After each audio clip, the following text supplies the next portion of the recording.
Vamos a darle un toque de seriedad. Un pequeño aviso antes. Esto es importante, sobre todo para nosotros, por favor, para vosotros no tanto, pero si alguien no se ha registrado o no ha dicho afuera que está registrado, que lo haga, por favor, ¿vale? Que lo necesitamos para tener los datos. Muchas gracias.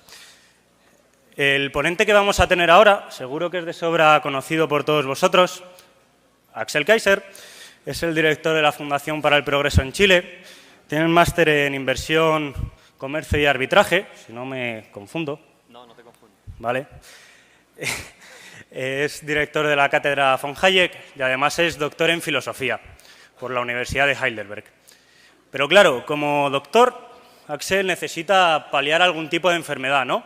En este caso, Kaiser trabaja duramente para acabar con una de las mayores epidemias que azotan el mundo entero. Esta enfermedad no es otra que el socialismo, capaz de acabar con 100 millones de vidas tan solo en el siglo XX.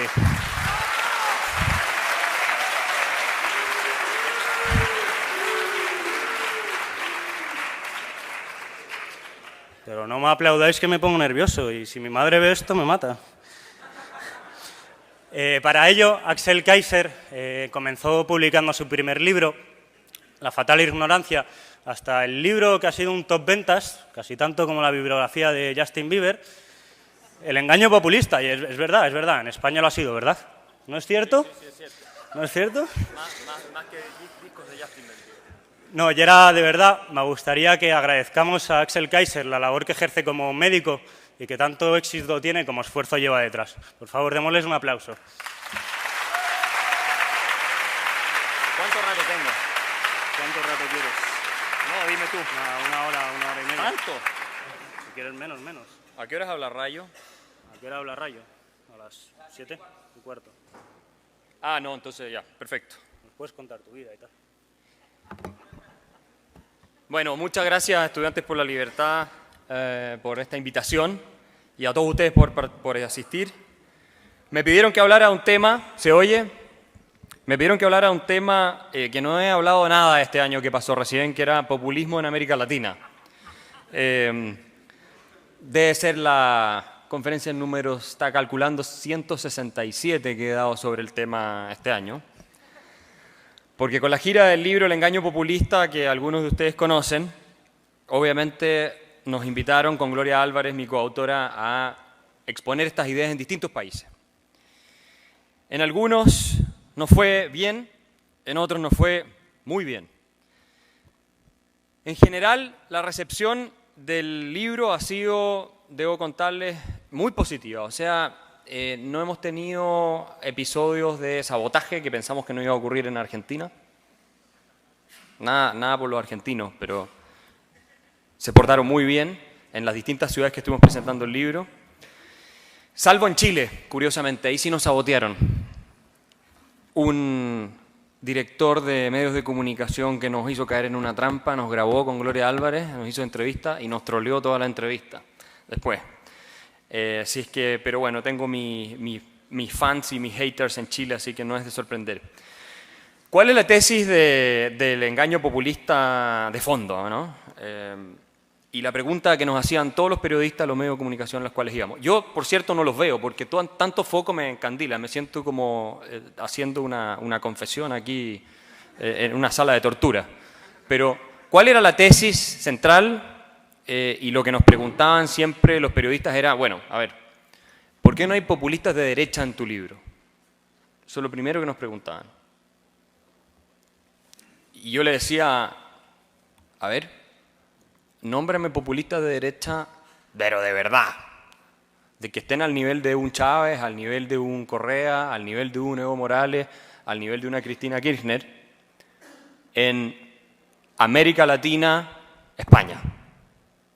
Y que tengan ese nivel de impacto, por supuesto, porque claro, personajillos por ahí puede haberlo. Entonces no era porque no quisiéramos incluir populistas de derecha, era porque nos parecía que debíamos hacernos cargo de la amenaza populista más, digamos, vigente, que es la del populismo de izquierda, hoy día en América Latina y en España. No estoy hablando de Estados Unidos ni de Europa, del resto de Europa, estoy hablando específicamente del mundo hispanoamericano. Y ese populismo se caracteriza por una serie de aspectos de los cuales yo solo voy a mencionar algunos y obviamente el libro tampoco los abarca todos porque es imposible abarcar todos los aspectos de un fenómeno tan complejo en un libro. Ese populismo se caracteriza esencialmente, yo diría, por un, y que esto comparte con otros populismos, lo vamos a analizar después, por un odio visceral y radical a la libertad. O sea, el populismo, donde quiera que se manifieste en América Latina y el caso de Podemos en España, es liberticida. Es un populismo que aniquila la libertad individual o busca aniquilarla, restringirla severamente en función de un supuesto bienestar colectivo que los líderes o caudillos o como que ustedes quieran llamarlos son los únicos supuestamente capaces de interpretar. ¿Ok?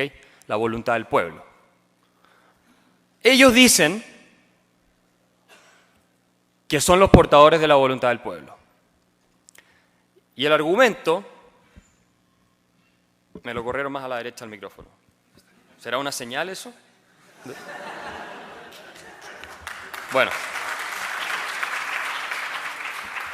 Y el argumento que dan, esto es importante, alguien me lo comentaba afuera recién, el argumento que dan es que como ellos fueron electos democráticamente, porque no nos olvidemos de que fueron electos democráticamente, al menos los que yo he mencionado, entonces, en la medida en que tienen el respaldo popular, cualquier programa que ellos lleven a ejecución representa la voluntad del pueblo, que es una ficción que nosotros conocemos desde Rousseau, que es la idea de la voluntad general, que nosotros también la analizamos en el libro, en el sentido de que el gobernante, esto se distorsiona, por supuesto en la tradición latinoamericana, la cosa no es tan fina, pero el gobernante que llega, ¿no es cierto?, sobre todo en el caso del socialismo del siglo XXI, por la vía democrática al poder, dice ser el pueblo, dice fusionarse con el pueblo, básicamente. Y divide, obviamente, hay un antipueblo, que son las oligarquías y los que son los siervos de la oligarquía, la casta, todo eso. Entonces divide, aquí están los explotadores, que son grupos que ellos dicen son minoritarios y en general lo son, y supuestamente ellos representan a las grandes mayorías oprimidas. ¿Ok? La visión de democracia que hay detrás, y esto es súper importante entenderlo, la visión de democracia que hay detrás es una visión puramente instrumental y litúrgica de democracia. La democracia entendida como un mecanismo netamente electivo y que una vez que la persona, el caudillo, el grupo, llega al poder, no tiene ningún límite, porque en vista de que limitar su poder es limitar al pueblo es antidemocrático. ¿Se entiende la lógica? Así, el de Estado de Derecho, las libertades constitucionales, que en una democracia liberal es la esencia, eso es contrario a la democracia. Y los intelectuales en América Latina te lo dicen así. Y Pablo Iglesias lo dice así.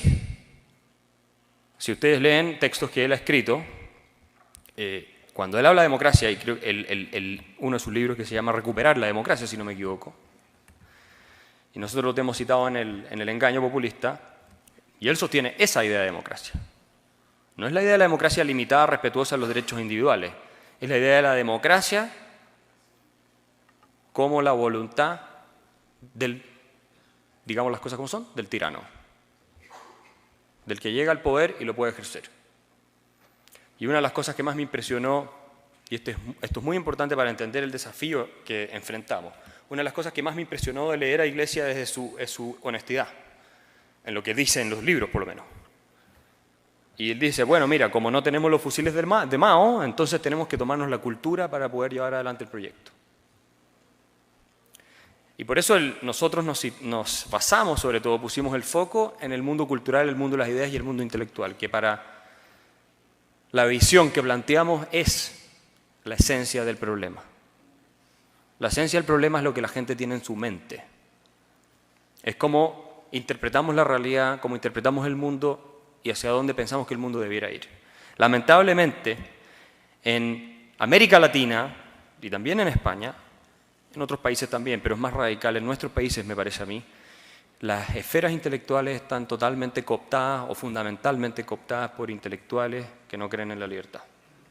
Intelectuales, profesores, periodistas y personas que se desempeñan en la opinión pública que no creen en la libertad.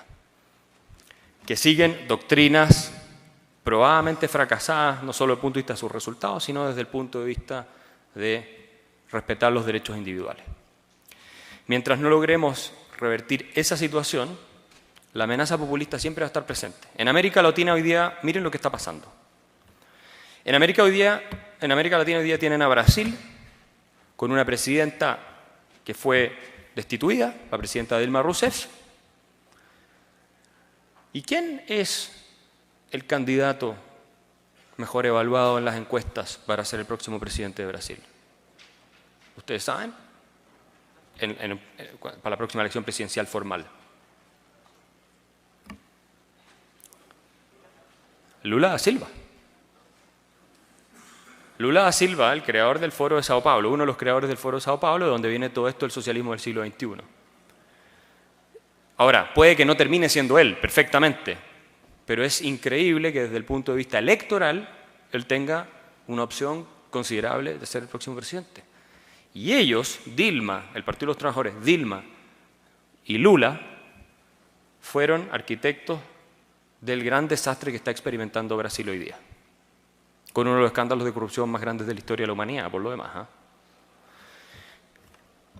¿Qué está pasando en Venezuela? Todos sabemos. Después de que pusieron en práctica las ideas de Juan Carlos Monedero, la economía venezolana, ustedes saben que Juan Carlos Monedero, con su famosa empresa de producción social, fue uno de los que supuestamente influyó a Chávez para generar el milagro económico venezolano, que es un milagro al revés. Es un Grolmir, es un milagro de convertir el país con las mayores reservas de petróleo del mundo en la mayor catástrofe humanitaria del mundo. Hay que ser un genio para lograr una cosa así. Sí, que los $400.000 que le pagaban, por lo que me han dicho Juan Carlos Monedero, se los tiene que haber ganado, muy bien ganados los tiene. La situación de Venezuela puede permanecer así por 30 años más. ¿No? Yo vengo llegando del Foro 2000 en Praga, hablé con disidentes venezolanos, me tocó hablar en varios panels, y la gente dice, no, le queda un par de meses, le queda... Tal vez sí. Maduro acaba de decir que el referéndum no lo va a hacer. Puede pasarse varios años más de la manera en cómo está hoy día, tipo Zimbabue. Esa es la realidad de Venezuela. Chile, mi país. Ustedes vieron una película que presentaron aquí. Yo la vi, esa película. Bueno, resulta que hoy sale 1 millón de personas a las calles, no hoy, pero hace poco están saliendo, a marchar para ponerle fin al sistema de pensiones privado. El sistema de pensiones más exitoso que ha existido en la historia de la humanidad.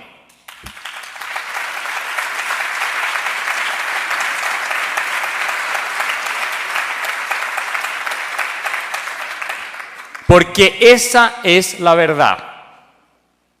Pero llegan estos señores populistas, interesantemente, millonarios de izquierda, exdirectores de AFP, además, y convencen a un montón de gente con desinformación y mentiras sistemáticas de que las administradoras de fondos de pensiones les están robando la plata y de que resulta que si no fuera por las administradoras de fondos de pensiones tan codiciosas, ellos podrían obtener la misma pensión que por el sistema de reparto que todavía existe en Chile para algunos funcionarios estatales, obtuvo la mujer de un famoso político socialista, que era nada más y nada menos que de unos $8.000 mensuales,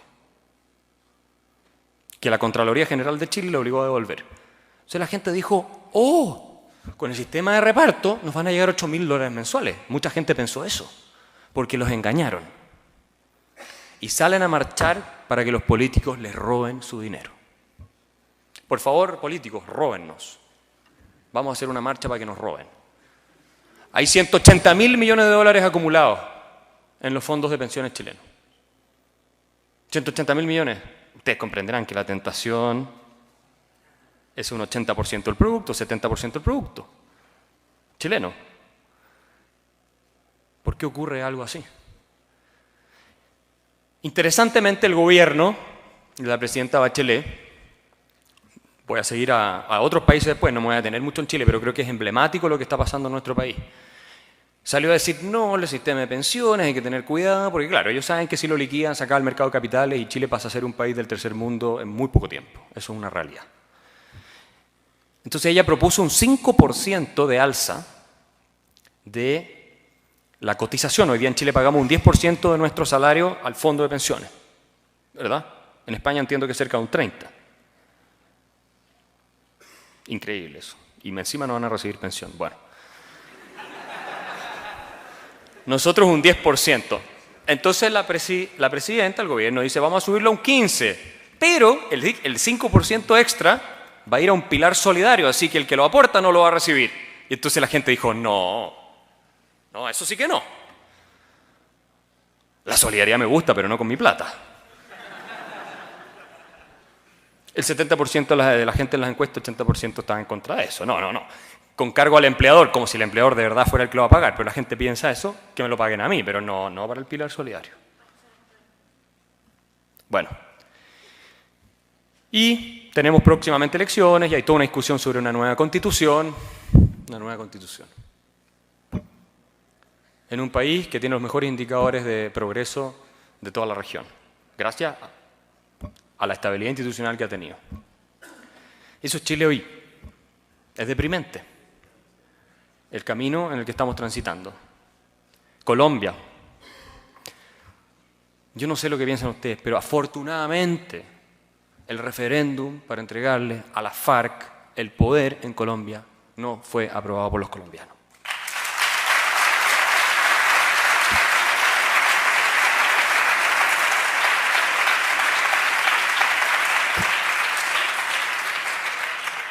Obviamente hay legítimas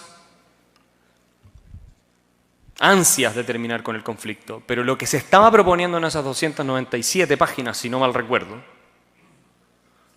y créanme, yo no las leí enteras, pero algo leí,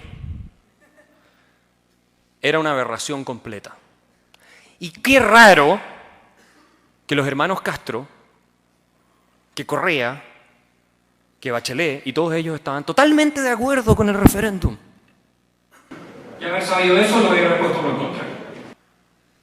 Sin haberlo leído ni siquiera. Lo responsable, por supuesto, es informarse. Pero estuvo Colombia ahí de aprobar esto y todavía no sabemos lo que va a pasar. Pero muy peligroso lo que se estaba planteando por el presidente Santos, que, por supuesto, le dieron el Premio Nobel de la Paz. ¿No? El próximo va a ser el fundador de ISIS, no me acuerdo cómo se llama. Obama ya lo tiene. No. Y por supuesto el mundo es mucho más pacífico gracias a él. Bueno, estas son cosas delirantes, por eso lo planteo de manera irónica, porque no se puede hablar de otra forma. Entendiendo que el caso colombiano también es complejo y que hay muchos argumentos para ambos lados, pero este acuerdo por lo menos no era, a mi juicio, viable bajo ningún punto de vista. Ahora, ¿qué está ocurriendo en Bolivia? En Bolivia el presidente Morales acaba de decir, porque perdió un referéndum para su reelección, y el presidente Morales lo que está haciendo es ver, y yo le dije a mi amigo boliviano, Morales no se va a ir, es ver cómo puede hacer para invalidar ese referéndum. Con una consulta popular o algo así, para poder seguir en el poder. Y en Bolivia hay persecuciones sistemáticas a opositores, a medios de prensa, confiscaciones, etc. No es obviamente el nivel de Venezuela, no. El presidente Correa en Ecuador sostiene que él sí que no, ahora sí que se va. ¿Alguien le cree a Correa? Yo no le creo. Y si se va a volver. I'll be back. Estoy totalmente convencido de eso. Porque además hay otro tema. Ser expresidente en América Latina, en estos países, después de lo que han hecho, es arriesgar mucho. Porque la revancha que viene, cuando tú ya no estás en el poder, vean el caso de Cristina en Argentina. La están procesando, están tratando de buscar por todos lados, es muy dura. Entonces ellos se aferran con todo lo que pueden al poder. Ahora, tal vez pase que todos juntitos se van a vivir a Cuba. Y abren un hotel y viven del turismo. Y está el caso de Nicaragua, donde Daniel Ortega, que está bastante mayor y es un tipo muy pragmático, básicamente lo que tiene es una dictadura armada en que controla todo lo que ocurre en el país, pero a los empresarios los deja hacer negocio. O sea, en la medida en que no financien partidos políticos de oposición ni cosas de oposición, venga a ganar dinero a Nicaragua. Por eso tiene algunos indicadores económicos no tan malos, la verdad, comparado con el resto de la región centroamericana. Entonces parece en Nicaragua que él, que está muy enfermo, cuando él no esté, va a ser su señora, su mujer, la que lo va a suceder. Ese es el plan, por lo menos. Y la única buena noticia, no la única, pero una de las pocas buenas noticias es lo que pasa en Perú, donde sale un presidente, Kuczynski, también un hombre mayor, con una agenda liberal y dice, yo voy a bajar impuestos. Y la gente lo aplaude. Voy a bajar impuestos. Pero si eso es en cualquier otro país del mundo, yo diría hoy, decir que vas a bajar impuestos es un sacrilegio. Es poner en cuestión la Santa Trinidad en los peores momentos de la Inquisición. Eso no se puede hacer hoy en día. ¿En qué país, a ver, díganme ustedes, hay políticos proponiendo bajar impuestos con posibilidad de ser electo? Trump.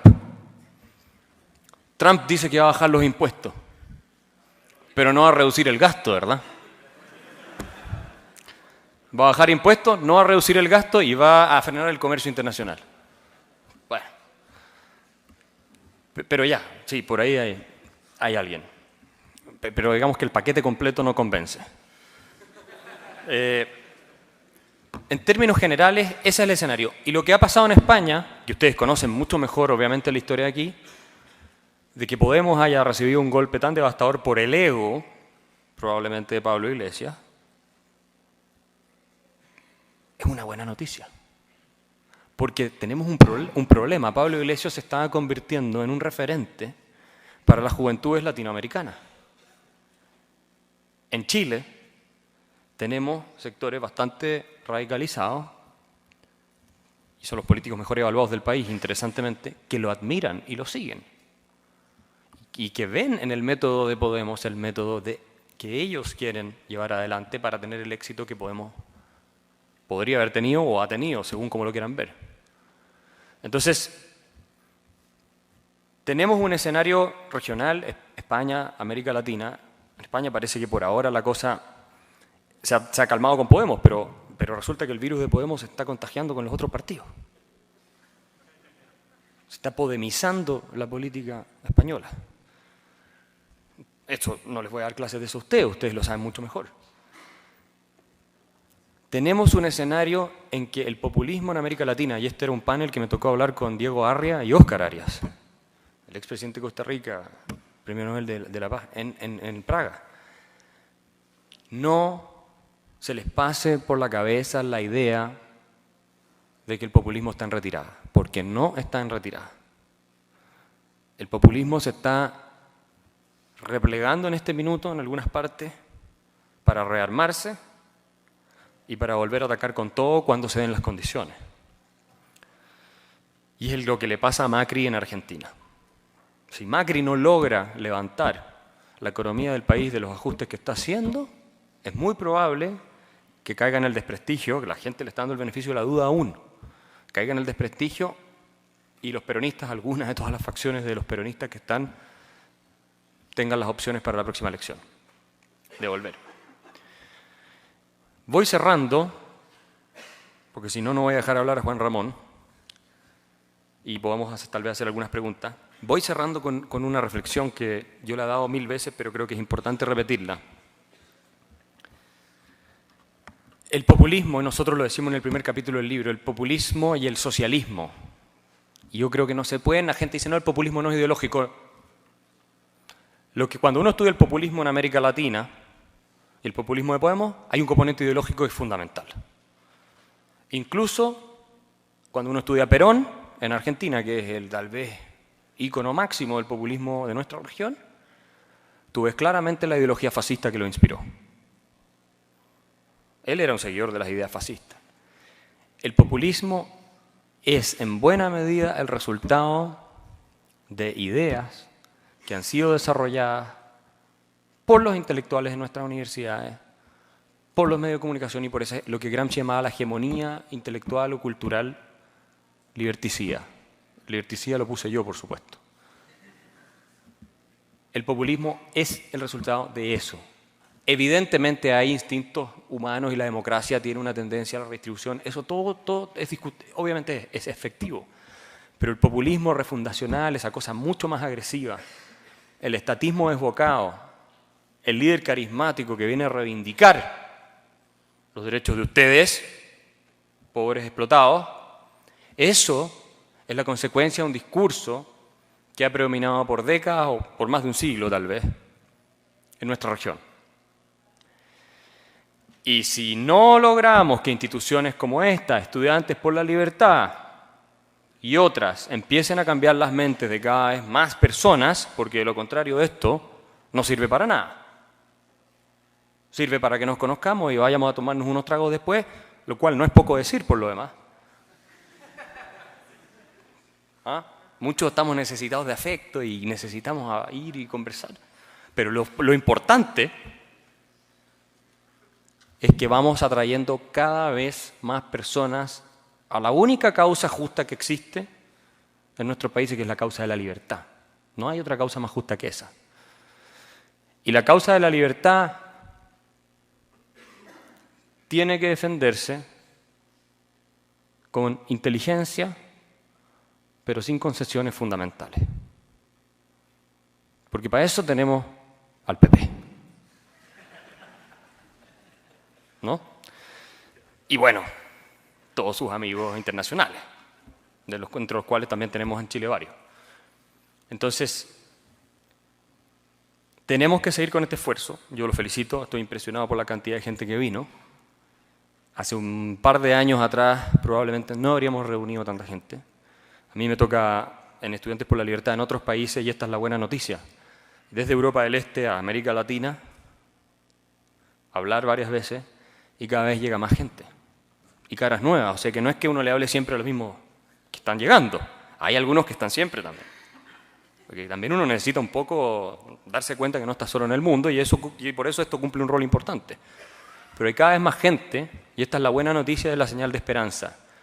En todos los países de América Latina, incluyendo países europeos, donde destaca España, pero también en Alemania, donde me tocó vivir, también en Austria, ni hablar de la Europa del Este, hay un fantasma que recorre y que a diferencia del de Marx, que nunca logró hacerse carne y triunfar, este sí que va a llegar para no irse nunca más. Muchas gracias.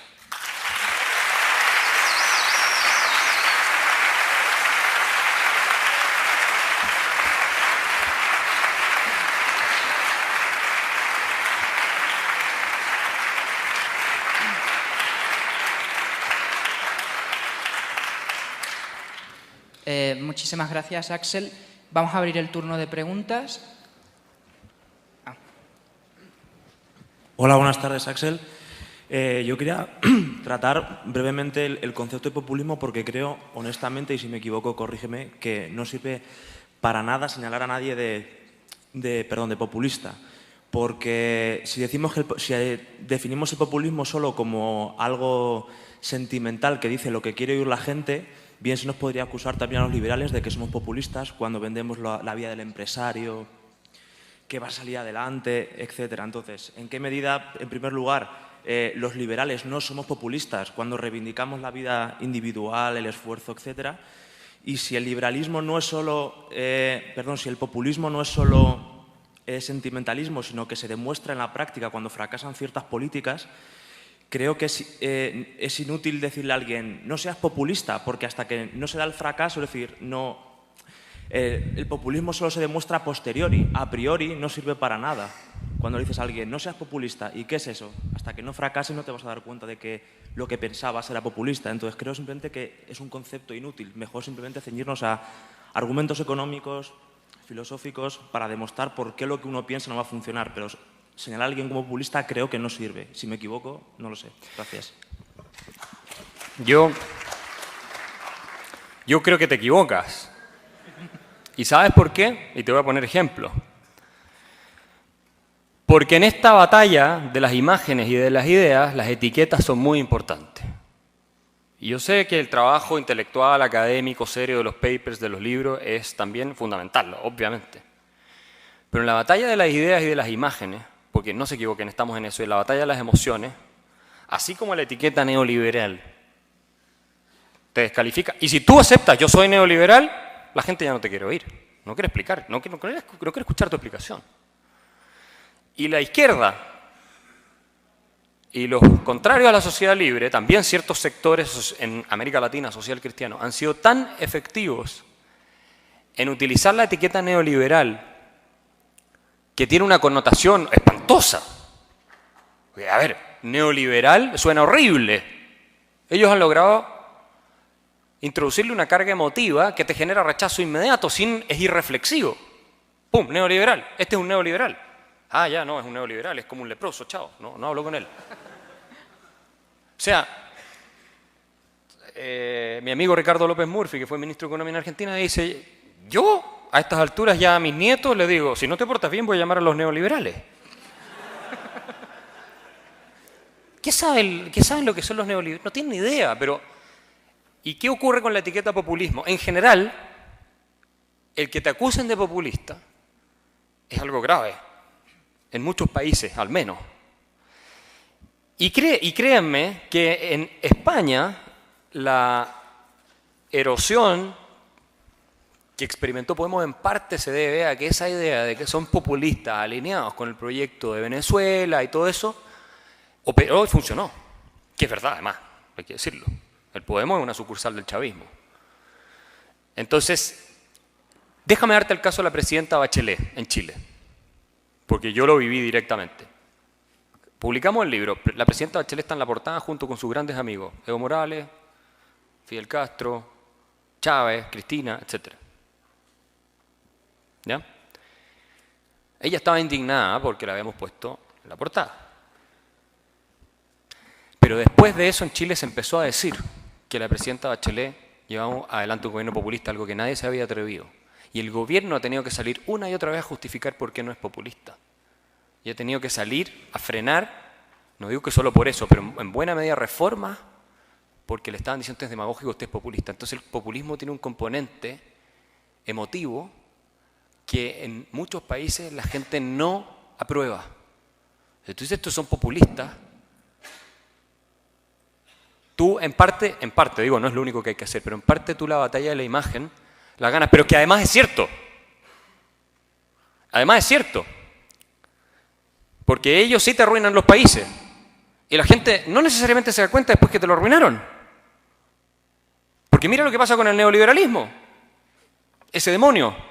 Se supone que los países donde aplican el neoliberalismo salen adelante. Y la gente no dice, no, el neoliberalismo es bueno. La gente dice, no, el neoliberalismo es lo peor. Incluso en Chile, donde han salido adelante supuestamente gracias a un sistema, entre comillas, neoliberal. Entonces, lo dice Brian Kaplan en el mito del votante racional, la gente no vota. Vota por emociones, no vota fundamentalmente por cuestiones racionales. Y yo creo que eso es efectivo. Entonces, los conceptos, las palabras, son parte de la lucha política, parte fundamental.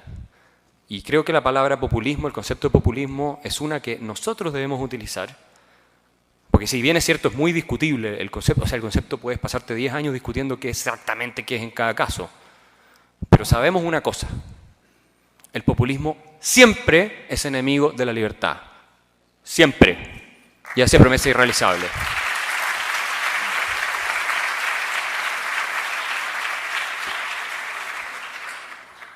Formulamos las preguntas brevemente y así todos tocamos a más preguntas, ¿vale? Gracias. Bueno, Axel, muy chévere la conferencia. Un comentario y una pregunta. El chavismo llegó al poder en Venezuela cuando yo tenía 9 años y bueno, yo me sé la historia completica porque la viví hasta hace 3 meses que bueno, me vine acá.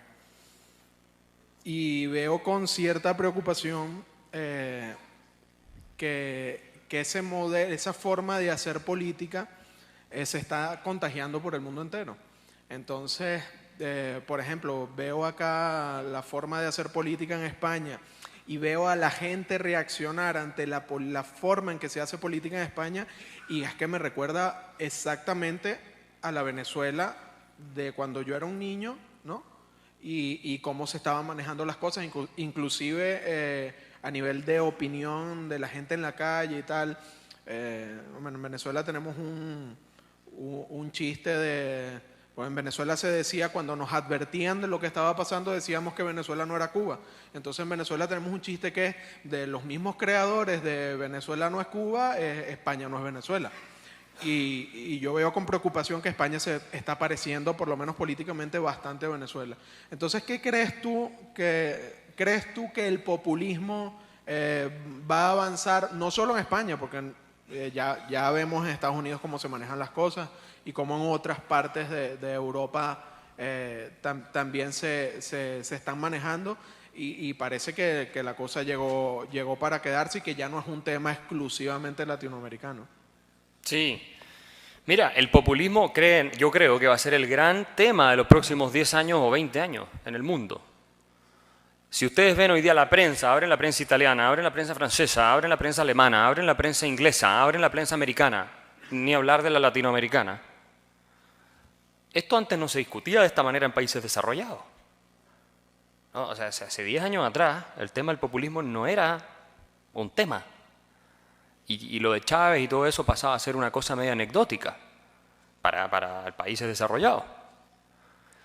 Y por tanto, concuerdo con que se convertirá en un tema y un desafío y en un problema en los años que vienen. Pero claro que se manifiesta muy diferente en los distintos países o regiones. En Europa hay una cosa que tiene mucho más que ver con el nacionalismo, con el tema de la inmigración, también con la parte económica, pero los focos son otros. Lo de América Latina, nosotros ya estamos tan acostumbrados. O sea, es como la película Pesadilla con Freddy Krueger, siempre vuelve, vuelve, vuelve. Ya, al final ya ni siquiera te despiertas. No es nada nuevo, digo, para nosotros. Si Argentina cae de nuevo en el populismo, ¿quién de ustedes va a estar sorprendido? Los argentinos. Mucho más sorprende que le hayamos ganado 2 finales de fútbol. Eso sí sorprende. Entonces, en Europa y en Estados Unidos hay un antes y un después, sobre todo a partir de lo de Trump. Y Brexit, por supuesto, también, a pesar de que yo creo que había buenos argumentos para el Brexit, es más discutible, pero a nivel de discusión, digo, hay un antes y un después. Y va a ser el tema a seguir. Ahora, el tipo de manifestación del fenómeno populista, creo yo, en España es muy parecido al de América Latina. Siendo este un país mucho más sólido, mucho más con instituciones mucho más estables, donde el riesgo de destrucción tan profundo parece ser al menos menor que el que tú ves en incluso un país como Chile. Tal vez algunos aquí me dirán, no creas que es tan seguro eso. Puede ser. Pero pareciera ser que no es tan terrible. Pero concuerdo contigo que es un fenómeno que ahora es en Occidente, casi con excepción de algunos países, será Canadá, Australia y otros más, pero que en general va a ser cada vez más agudo.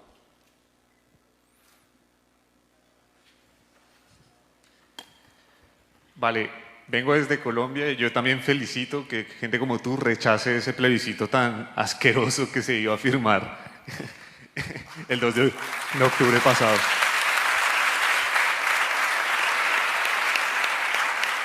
Mi pregunta es muy puntual y es si tú no crees, para el caso colombiano, que una persona como Álvaro Uribe, que se hizo reelegir y que lideró en parte una guerra fracasada como la de las drogas, no puede ser considerado un fenómeno populista.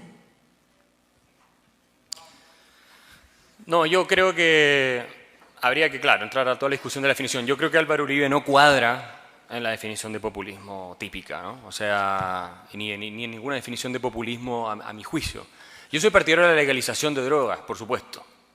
Y creo que la lucha contra las drogas en general en el mundo es una cosa bien absurda.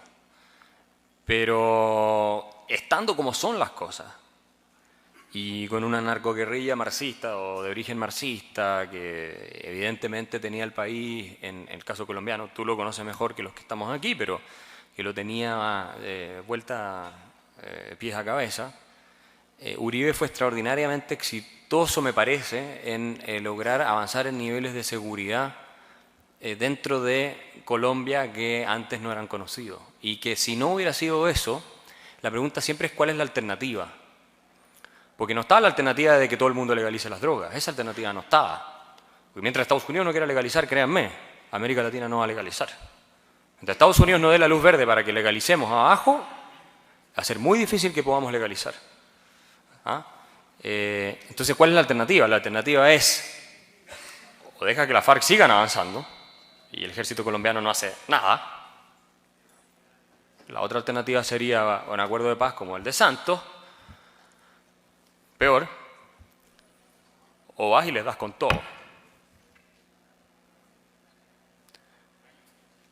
Y si son esas las tres alternativas, yo creo que Uribe tiene razón, voy y les doy con todo. Además alineados con Chávez, apoyados por Chávez y todo. O sea, siempre la pregunta en función de qué alternativa tienes. Ahora, si de pronto las FARC se vuelven súper civilizadas y dicen, no, mira, un acuerdo de paz donde reconocemos y aceptamos y, en fin, el Estado de Derecho, bueno, esa es la mejor alternativa. La paz siempre es la mejor alternativa. Pero no creo que la mejor alternativa sería la chavización de Colombia a través de un referéndum como el que proponía Santos, ¿verdad? Y tampoco creo que sería como quedarse de brazos cruzados, dejar que avancen y avancen aún más la FARC. O sea, al final estás en una posición muy difícil como jefe de Estado. Y yo sí hay que... no soy un fanático de Uribe, ni mucho menos, pero sí le voy a reconocer una cosa.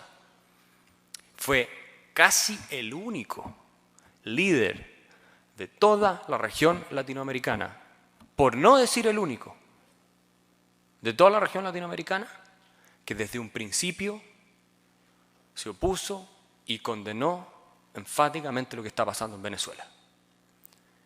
Y el que ha salido ahora a decirlo ha sido Macri también, cuando la situación es mucho más desesperada. Y antes él no era presidente y por lo tanto no tenía la autoridad para hacerlo. Pero todos los demás han guardado silencio. Tal vez Oscar Arias es una excepción también. Todos guardaron silencio. Y todos sabíamos que Venezuela se estaba convirtiendo en una dictadura, hace mucho rato, espantosa. Y eso, él lo aplicó también, esos principios, me parece a mí, en esta lucha contra las FARC de manera bastante consecuente. Y por tanto, todos los políticos son criticables, todos los políticos caen en cosas demagógicas, Uribe también. Pero si yo tengo que hacer un ranking de los políticos latinoamericanos, ¿qué? O sea, perdón, partiría allá abajo el ranking de los políticos latinoamericanos. Yo creo que Uribe, Oscar Arias tal vez, Uribe encabeza la lista. En lo que a nosotros nos importa, que es luchar contra el populismo y luchar, o sea, el populismo radical y defender la libertad. Dentro de la realidad que hay, que es lo que hay, digamos. No sé qué habría hecho Rothbard de presidente de Colombia, o sea. ¿Ah? ¿Se fijan? Así que yo creo que esa es mi visión, y por supuesto que puede ser discutida, pero esa es mi visión respecto a lo que hizo Uribe.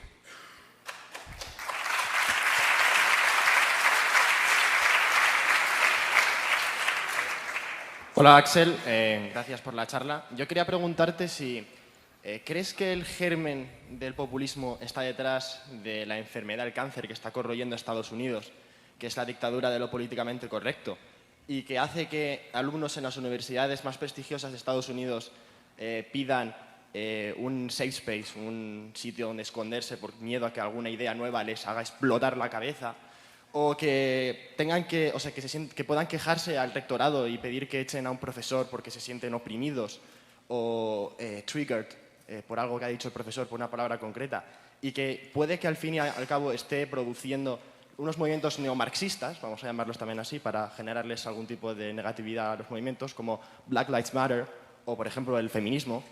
Y quiero saber qué piensas de ello. Muchas gracias. Yo leí a un profesor de Harvard, de Derecho, que el tipo decía que ya no podía pasar el delito de violación en clase. Rape. Porque había gente que se sentía muy perturbada por escuchar la palabra rape. Un artículo de una universidad que se subió, un paper académico, denunciando que la forma en como nosotros en la prensa hablamos de los glaciares es demasiado patriarcal. Hay que hablar de manera más femenina sobre los glaciares.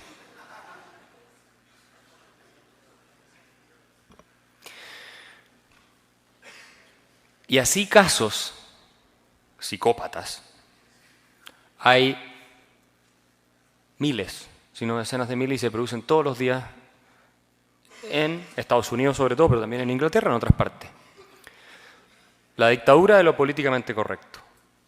Hay una dictadura de la opinión en esferas académicas, en esferas de medios de comunicación, que no es basada en la coacción del Estado necesariamente, sino una coacción social que han impuesto grupos de intelectuales de izquierda, fundamentalmente, no todos, pero muchos, que impide decir las cosas como son. Yo entrevisté a Rudy Giuliani, el ex alcalde de Nueva York, lo invitamos a Chile, lo entrevisté. Y Giuliani decía una cosa que yo creo que tiene un punto. Yo no soy un fanático de per se de Giuliani, pero decía una cosa que tiene un punto. Si tú no reconoces que hay ciertos grupos donde hay criminalidad que está sobre representada, no puedes resolver el problema. Por ser políticamente correcto, eso no se hace. ¿Y quiénes son los principales afectados de esa cuestión políticamente correcta? Los mismos grupos que supuestamente tú estás tratando de proteger, de hablar la verdad. Porque no es discriminatorio decir que en ciertos grupos ahí se cometen más crímenes que en otros. Es una estadística. Y claro que eso ha generado que Trump tenga mucha adhesión. Porque la gente está cansada del discurso falso, mentiroso, políticamente correcto, y él lo lleva al otro extremo. Y habla unas estupideces increíbles. Pero hay mucha gente que apoya a Trump no porque le encuentra la razón, sino porque está cansada de lo otro. Ya no quiere más del discurso que se ha instalado en Estados Unidos. Acuérdense con los Oscars, la ceremonia de los Oscars. ¿Se acuerdan lo que pasó? El escándalo porque no le habían dado a ningún actor afroamericano supuestamente el Oscar. Entonces salió Michael Caine a decir, bueno, pero si no se lo ganó, ¿por qué se lo van a tener que dar? ¿Dónde está el mérito? Si también es un tema de mérito.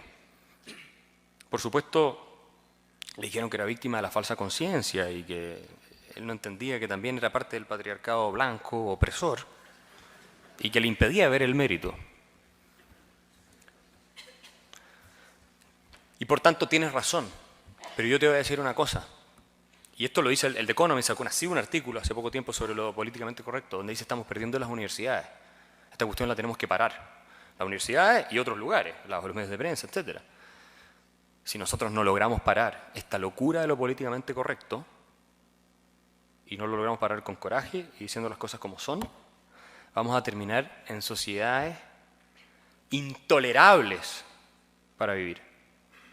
Porque cada persona que se salga de lo establecido por el soviet de la opinión va a ser considerado un hereje y va a ser quemado en la hoguera pública y completamente discriminado socialmente.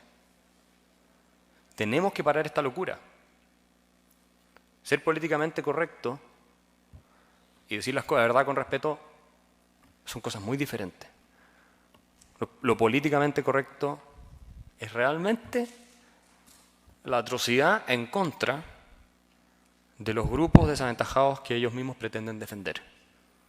Y los más grandes criminales de la opinión en materia de discriminación arbitraria son los defensores de lo políticamente correcto, que andan y que se sienten como agentes de la Gestapo en su época, tratando de detectar microagresiones en cada palabra que tú dijiste. Y si no la detectan en la palabra, en el tono que usaste. Y si no es el tono, la mueca que hiciste. Y si no es la mueca que hiciste, la forma en cómo moviste los ojos. Eso, a mí me parece que está arruinando a Occidente y está nutriendo el populismo de una manera brutal. Y yo ahí sí rescato a John Stuart Mill, el ensayo sobre la libertad, porque John Stuart Mill dice en ese ensayo que la sociedad, nosotros, en materia de opinión podemos ejercer una tiranía peor que la de un déspota. Y eso es lo que está pasando con la dictadura de lo políticamente correcto. Así que tenemos que acabarla de una buena vez.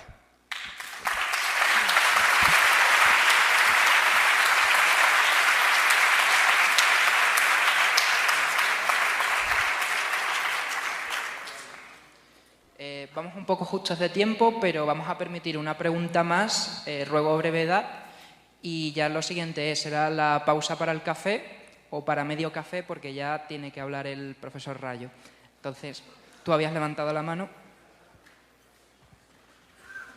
Hola, buenas tardes, Axel. Mi pregunta va sobre lo siguiente. ¿Estás de acuerdo que el populismo se utilice exclusivamente en el ámbito de la comunicación política? Porque es que si a la izquierda, en el ámbito electoral, le ha resultado muy rentable, ¿por qué no nosotros, en las elecciones, y dado que los votantes son tan viscerales, que no son nada racionales, ¿por qué no emplear técnicas populistas solamente, ya te digo, en las campañas electorales? Después en los despachos seremos más tecnócratas, seremos liberales. ¿Por qué no hacerlo si Ronald Reagan o Margaret Thatcher en su forma de comunicar eran populistas y supieron cambiar las filosofías de sus países?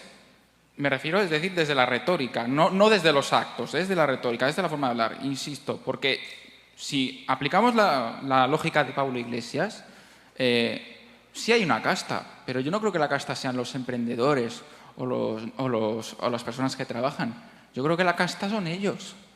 Ellos, los universitarios, saqueadores que viven de nuestros impuestos. Ellos son la casta, que no producen nada. Yo creo que sí hay una casta, evidentemente, y son los burócratas. Sí. Burócratas que encima se arrogan el derecho de decirnos lo que tenemos que hacer con nuestras vidas. ¿No podemos darles de su propia medicina? ¿No podemos hacerlo?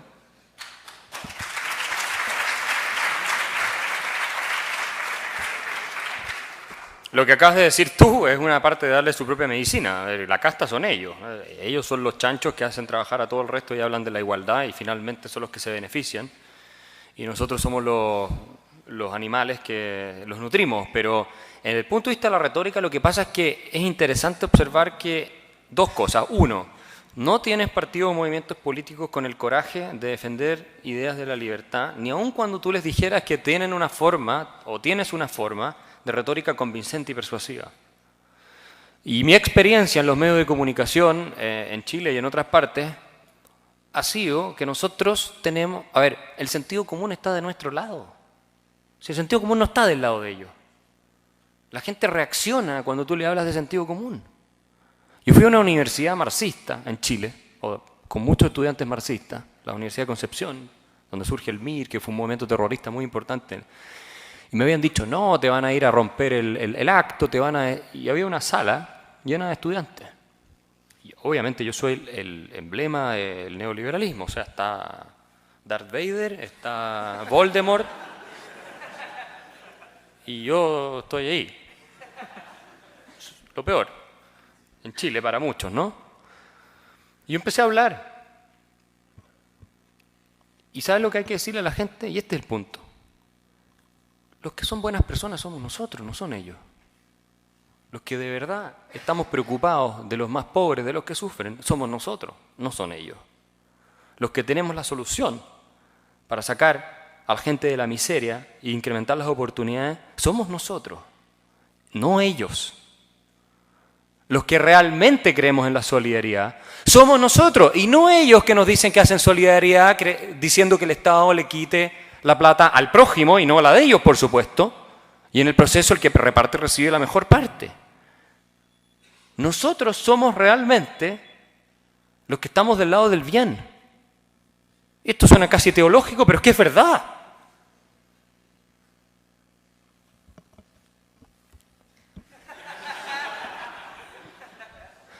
¿Quiénes son los que de verdad se preocupan por el prójimo?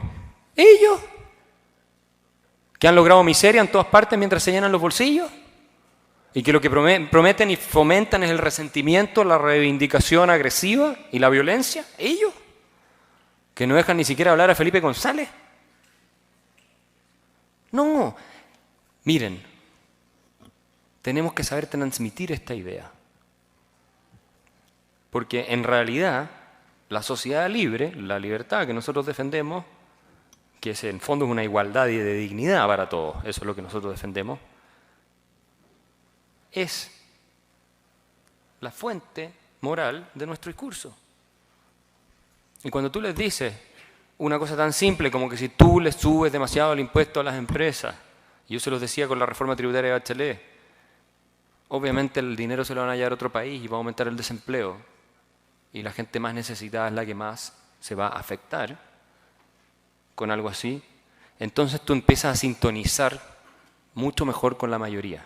Porque estamos hablando de política, no estamos hablando de la discusión en una aula académica. Estamos hablando de política. Tú puedes decir eso. Y sabes, yo estoy seguro, y Reagan y Thatcher lo hicieron.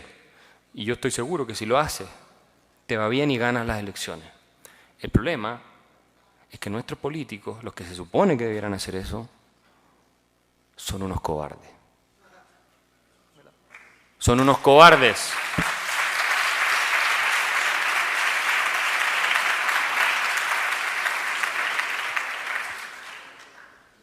Y socialdemócratas.